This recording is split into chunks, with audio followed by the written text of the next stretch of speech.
Well, I think it's not just this strike. I think they had probably decided on this quite a long time ago because their conventional defenses have been proven ineffectual over the last 2 years. Yeah? So this has probably just accelerated that. On the other hand, their capability to produce a nuclear weapon has certainly been set back considerably. Centrifuges are stopped, if not completely destroyed. Their missile program has been largely degraded, both because they expended missiles and their capacity to produce them has been degraded too. So I think the Iranian government is in a dilemma. It has to retaliate somehow, but does it have the capability to retaliate? And insofar as it uses what capability it has, it only invites more attacks. It's in a almost existential dilemma. All right, well, we'll get to the risks of what Iran could do, even in its diminished state, against regional neighbors, against U.S. military assets. We'll get to that in just a bit. But I want to drill down on the nuclear program a little bit more, if we could. The IAEA, just post the U.S. strikes on Saturday, came out and said their monitoring equipment and sensors, et cetera, did not detect an unusually high amount of radiation, so therefore it is safe for human beings, which is good, right? Strategic analysts, though, take a look at this evidence and go, okay, maybe this is not so good, because it means, if the U.S. had been successful in striking, let's say, Fordo, there probably would have been a much higher level of radiation detected. And the fact that there wasn't suggests that potentially they could have moved all that stuff ahead of the strikes. And I think the implication here is, post these strikes, they could take the nuclear program, go to ground, or rather go underground, continue to pursue it on a much more limited basis, strictly for weaponization, pull out of the NPT, and not have any sort of external eyes or monitoring on what they're doing. How high a risk is that of happening, do you think? I think the million-dollar question is what happened to their stocks of already enriched uranium. There is some evidence and that it has been moved out ahead of the strikes. But I think the point is, the capability to process to weapons grade, the capability to weaponize has been severely degraded. Probably it's been set back several years. I don't know. I'm just guessing. We'll have to wait another couple of weeks or more to see what exactly was done, what exactly the damage was done. But I think there's no doubt that their weapons program has been considerably set back. The question is, again, I say, what happened to their stock of already 60% enriched uranium? Indeed, yeah. Where has it gone? Where did it go?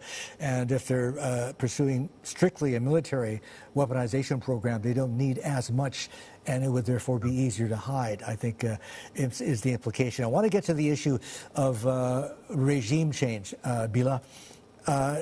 Do you believe that ultimately that is the U.S. intention, or for that matter, the Israeli intention?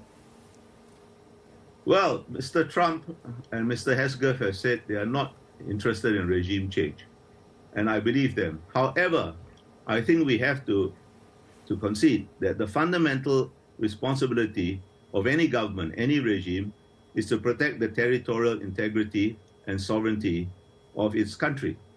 And the Iranian regime has singularly failed in that, not just because of the U.S. strikes, because of the Israeli strikes that preceded it. They have been thoroughly unable to defend their airspace. They have been thoroughly penetrated. So it's not the status quo. On the other hand, I don't think we should think of regime change as a cataclysmic event, just like the Shah fell in 1979. It probably will be a slow decay, and that decay has started because this regime has proven to be incapable of its most basic function. Having said that, though, when you take a look back at U.S. modern history, recent modern history, strategically, as well as, for that matter, what the Israelis have been doing, neither side has a particularly good track record in terms of regime change, if that was the intention going into any sort of military campaign. You would agree with that? Well, I don't think it's very hard to plan a regime change. But you can degrade the capability of a regime. You can degrade the legitimacy of a regime. And I think that has happened. What will happen next, of course, is anybody's guess. But I don't think it's the status quo for this regime. Okay, a couple other questions, right? We started off and I was asking whether or not these U.S. strikes would literally harden Iran's resolve to weaponize. The other question is, what does this mean for the Middle East? Does this action by the U.S. reshape the Middle East fundamentally, or is this a sort of a new and even more dangerous beginning where a lot of other states in the region could be thinking, well, heck, maybe we ought to be thinking about a nuclear weapon? And for that matter, I mean, you know, states like North Korea, I would hazard a guess, are looking pretty pleased that they do have a nuclear weapon right now. Well, as far as North Korea is concerned, you are absolutely right. As far as the Middle East is concerned, I don't think any Middle East country, whether the Gulf monarchies or Israel, ever had any doubt about Iran's intention to weaponize. So their resolve to do so may have been hardened, but I don't think it's a new direction. And I don't think anybody in the Middle East thinks it's a new direction.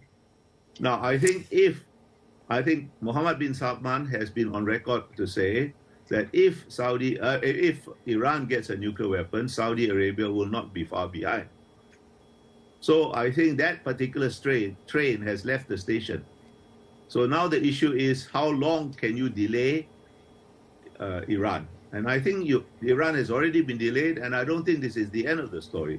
If they try to use those stocks of enriched uranium, assuming they have some capability left to continue to process them, they are not yet weapons grade, but very close, I think there will be more attacks. There will be more degradation of their capability to produce nuclear weapons. This is just the beginning of a new phase, not the end of the story.